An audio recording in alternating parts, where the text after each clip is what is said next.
Detective Sam Hawthorne sat in his dimly lit office, the clock ticking ominously as the rain outside drummed against the windows. His fingers tapped on the table, eyes fixed on the case file in front of him. Jane Miller, 32, found dead in her apartment. Cause of death? Strangulation. It was a murder that felt too clean, no sign of a break-in, no fingerprints. Just Jane, lying on her kitchen floor, eyes wide open, staring at the ceiling.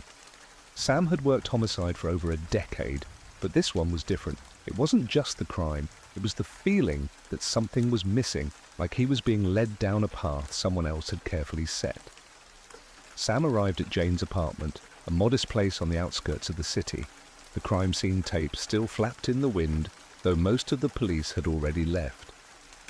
He knew the case had gone cold, but something pulled him back here. He needed to see it again, with fresh eyes. The apartment was tidy, too tidy, for a woman in the middle of a divorce.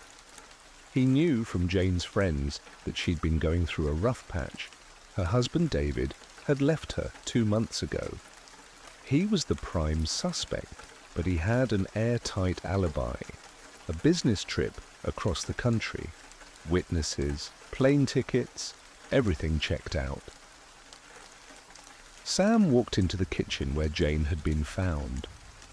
The faint outline of where her body lay was still visible on the tiled floor. He crouched down, examining the area again. That's when he noticed it, a small scuff mark on the floor right by the base of the counter. It was out of place, a detail missed by the initial sweep. He leaned in closer, tracing the mark with his fingers. It was as if something heavy had been moved, but there was no furniture in the kitchen that would explain it. His mind began to race. What had been moved? Back at headquarters, Sam reviewed the forensics report. No unusual substances, no forced entry. Jane's fingerprints were all over the apartment, as expected. But something nagged at him. He pulled up the photos from the initial investigation, focusing on the kitchen once again. Then, something caught his eye. A reflection in the polished surface of the fridge door. It was faint, but there, just in the corner, a shadow, out of frame. Something the photographer hadn't even noticed. It looked like part of a hand, barely visible. But whose? Sam immediately called in for a new sweep of the apartment. He needed that fingerprint lifted from the fridge. He knew they were missing something crucial, and this could be it. The forensic team worked late into the night, and Sam watched as they dusted the fridge. He could feel it. This was the break he'd been waiting for. Minutes passed. Tension hung in the air. And then one of the techs looked up. Got something. It was a single print. Partial, but clean. Not Jane's, not David's. Someone else had been in that apartment the night she was killed. But who?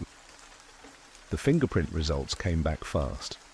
It was a match for someone already in the system, Daniel Reed, a man with a record for breaking and entering, though nothing violent. He'd been in and out of trouble for years, but never anything like murder. Sam leaned back in his chair. Why would a petty thief escalate to killing Jane Miller? He pulled Daniel Reed's file, scanning through his known associates. That's when he saw the connection. David Miller, Jane's estranged husband. Reed and David had been friends years ago, even arrested together in their early 20s. Could it be that David had hired Reed to get into Jane's apartment? It was time to pay David a visit. David sat at his desk, all polished charm and rehearsed politeness. He greeted Sam with a tight smile, but Sam could see the tension in his eyes. He began with small talk, leading the conversation toward Jane, their marriage, the divorce. David gave the same story he'd told the police. He was heartbroken, but the marriage had been over for a while. He had nothing to do with her death. But as Sam continued to press, David's composure began to crack. Sam laid out the facts. Daniel Reed's fingerprint in Jane's apartment, their past together, the timing of everything. "Why was Reed in your wife's apartment?" Sam asked, watching David closely. David's face paled. I don't know what you're talking about." But Sam wasn't buying it. He pushed harder. "You couldn't do it yourself, could you? You were too far away, but you knew Reed needed money. You gave him an easy job, get into the apartment, make it look like a burglary. But something went wrong, didn't it?" David's silence spoke volumes. Hours later, after being brought in for further questioning, David finally broke. He admitted that he had asked Reed to scare Jane, hoping to push her into signing the final divorce papers and avoid a hefty settlement. But Reed had panicked when Jane fought back, and things had spiraled out of control. It wasn't premeditated murder, but David's reckless plan had led to Jane's death. Both he and Reed were charged, David for conspiracy and Reed for the killing. Sam sat back in his office, exhausted but satisfied. The rain had finally stopped, the quiet of the city settling in. He stared at Jane's file one last time before closing it. Justice had been served, though it didn't bring her back.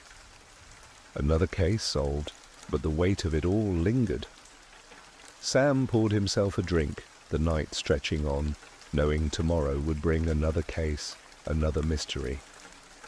But for tonight, at least, he had found the final clue.